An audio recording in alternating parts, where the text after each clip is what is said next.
everybody. Zook here. I'd like to talk to you today and possibly help you out if you are planning your first long multi-day trip on your bike. I just returned from mine a few weeks ago. I went from South Florida to Wyoming for the first time and back, and I'd like to share some things that I've learned, how I prepared for it, what I packed for it, and other little tricks that I found along the way. Got a little cheat sheet here so I don't forget anything. First thing you want to do, obviously, is prep the bike for it.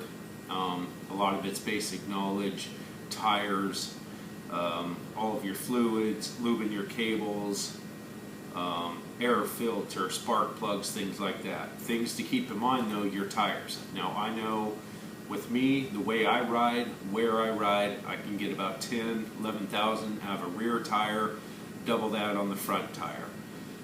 So even though your tires look good, by the time you return from a long trip like that, they may not. So I went ahead and I changed out both my tires.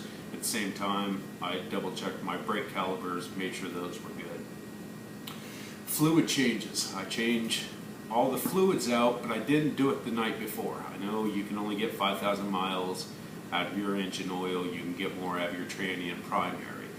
I did mine a week before I left, just to make sure everything was tip-top. You don't want to change out the oil, strip out your transmission plug the night before your trip, and then you're in a bind. So I did mine a week before, ran it a few times before my trip, made sure everything was tight, made sure nothing was leaking, went about it that way. Some of the supplies that you need to bring, I've got here, they're not for everybody. I can only go off of the stores that I had on my Heritage Softail Classic, which are my 2 soft saddle bags. I had a leather duffel bag, and I had another luggage wrap bag that was round that I could fit stuff in. I'm not going through everything I packed. These are just some of the essentials that you're going to need. First one on that list is a good toolkit. Now, you don't need to rebuild your motor with it. You just need your basic tools that you use to work on the bike. So my toolkit consists of everything that I service the bike with. It comes with all the sockets that I use, my ratchet extensions, any Allen heads, things of that nature. Don't put anything in there that you haven't used on the bike. You don't need a big set of channel locks or wire cutters or something like that if you haven't used them on the bike. So just stick with the basics. Like I said, you don't need to overhaul the motor. Just anything comes loose, you need to be able to tighten it up. You don't want to lose your shift linkage halfway through your trip, put you into a bind. Another one's rain gear. Don't have to be anything very fancy. I ran into a lot of rain in Kansas City. After about 5 hours of it, I was soaked through even with good rain gear. It's good temporarily, but after a while, it's raining hard enough. It goes down your collar, it goes up your sleeves, you're going to get wet. Which brings me to the second thing that I packed. I packed my leather jacket and I packed my leather chaps. Now, it's summertime. I finished my trip up just a few weeks ago. I left in June. It was hot during the day. But don't underestimate the weather. I went to Wyoming. The nighttime lows in Wyoming were still high 40s, low 50s. That's pretty cold riding weather. You add a little bit of rain to that, you add some wind to that, you're cold. So don't forget to leather up, bring some warmer gear. I also bring spare oil, just 1 quart. Say your transmission plug vibrates loose, it comes out, you lose all your tranny oil, you lose your plug. So I keep spare plugs for those things, and I keep 1 quart of oil. So instead of holding you up for a day, day and a half, trying to get that towed to a bike shop, get it repaired, 10 minutes you're back on the road. Put a new plug in there, tighten it up, use your quart of oil, top that off. I also carry a little can of brake fluid. It don't take up much room. It's very cheap. You can put it anywhere. Get some kind of leak or you start running low on brake fluid, you can just top it off real quick. First aid kit, you just never know. It's one of those things, better to have and not need than need not have. Sunblock is a biggie. Now, I did learn that even when it's very hot outside, if you're traveling long distance out in that sun, you got to cover up, man. Nothing big and heavy. I'm not talking put you in a snowsuit, but a long sleeve shirt, long pants, boots. Use the sunblock on your face, back of the neck, the ears, anything that's exposed like that. I live in Florida, like I said. We're no helmet law state, so I only wear a helmet when I have to. I put the helmet in the saddlebag. As soon as I got out of Florida, I put it on. But in the meantime, wear a bandana, something over your head, plenty of sunblock over your face, nose, that kind of stuff. Another thing, since I'm not wearing a full face helmet, chapstick, and use it generously. By the time I was done for my trip, my lips were sunburned, they were windburned, they were in pretty bad shape. Advil, Tylenol, aspirin, whatever you prefer. I went a little under 5,000 miles, 3 days up, 5 days back. I did not get sore as far as arms, shoulders, anything like that. I've always had a problem with my butt going numb. Some guys do, some guys don't. I do. So just pop a couple of those a couple times a day, depending on how long you're riding, kind of help out with the aches and pains. Gloves, like I said, you can't underestimate. Even though it's summertime, you could get cold. So I brought, full length gloves. I'm not talking about anything heated, anything like that. If you've got a thin pair of waterproof gloves, that would be great. I just brought my full length leather gloves. Rain goggles. Once again, since I don't wear the full face helmet with the shield, I'm just wearing a half lid. So when it's raining, and a lot of guys will know this, that if it's raining hard enough, the rain gets on the inside of your glasses. So now you've got raindrops on the outside, you got them on the inside, it makes it very hard to see. That was my biggest problem with riding in the rain.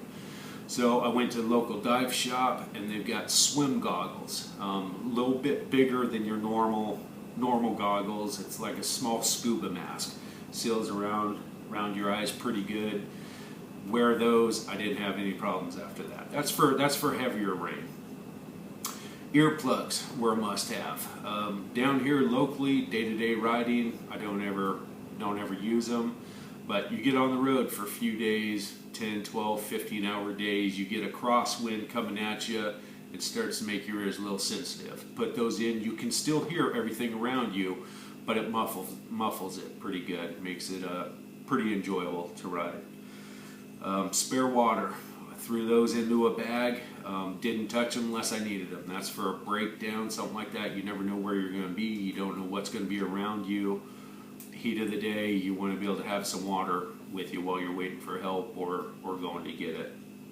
A couple things to keep in mind. When I travel like that, I prefer motels over hotels. A couple reasons. One, I smoke, so it's a lot more convenient for me just to walk out the door and smoke, as opposed to a hotel where I gotta go all the way down the lobby and out through the front to have a cigarette. Number two, the most important one, I like to be able to park the bike right out front of my door, right outside where I'm sleeping. You can look at it any time. You can hear if somebody's messing around with it, that kind of stuff. So I prefer motels over hotels. Just personal choice here. As far as money, when I travel like that, I keep half cash, half credit card. So on my last trip, I used a credit card for gas and motels. Gas, I didn't want to use my debit card at gas stations. You hear about them getting hacked all the time. I've been hacked quite a few times. So I just allotted a credit card for all gas stops and all motels. I didn't want to waste the time to go in, pay cash, give them a 20, pump $10, go back in, get your change, that kind of stuff. The cash that I used was for meals, souvenirs, waters, that kind of stuff at gas stations. Now, along the same lines as that money, I kept the majority of my cash in my front pocket in the money clip. On my actual wallet itself, I only kept $100 cash, just in case I lost it, just in case somebody wants to rob you for it. The majority of my cash was in my front pocket. $100 was in my wallet that I used daily. When I stopped at night or whatever, I would top it off. Also in that wallet, I got rid of anything that wasn't going to be of use to me while I'm traveling. Just go down to the bare minimal that you're going to need just in case you do lose it, something like that. Last thing to think about taking with you, If you have it, you know how to use it, you got a concealed weapon, your gun. Don't be afraid to look into what states recognize your concealed weapons permit. I know a lot of hoopla about guns, gun rights, that kind of stuff. Me personally, you're out on a bike, you're exposed, you're in unfamiliar territory, you don't know where you're going to be stopping at, what time. If you can do it legally and you're comfortable with it, carry your gun on you. Now, as far as mileage, if you Google or try to look up how much mileage you can expect to get in a day, a lot of people are saying around 300, 350 miles. My first day, I did 800. Second day, I did 900, which only left me 700 left. I do ride often. I ride anywhere between 25 and 30,000 miles a year, so I am comfortable on it. Like I said, I don't get sore that much. I wasn't pushing myself. I stopped every 40-45 minutes, stretched the legs, grabbed some water, and I pretty much only rode in daylight hours. I left a little bit. The first time early morning was still dark, and my second morning it was still kind of dark when I took off. But by the time I stopped at night, still had plenty of daylight left. So I don't know. I don't know if you can base it on that. All depends on, how much you're used to riding. Some guys go out after work and they can put 200 miles on, so just keep that in mind. A lot of people say 300, but like I said, I got a lot more without pushing myself. Well, anyway, that's it. I hope this helped out anybody. If you are planning your first long run, go ahead and do it, man. You don't even have to have a destination. Remember, it's not the destination, it's the ride. You don't have to have a lot of time. Take a long weekend and just get up one Friday morning, hit the road, pick a direction, go for a couple days, turn around, come back. It's very enjoyable, and that's it. All right, guys, go ahead and like me, subscribe if you like. I plan on posting a video every week. We can talk about anything from bike maintenance, certain gear to wear, all the way to, sport bikes and Harleys and the differences there and the difference in riders and all that. So, all right, thanks for watching.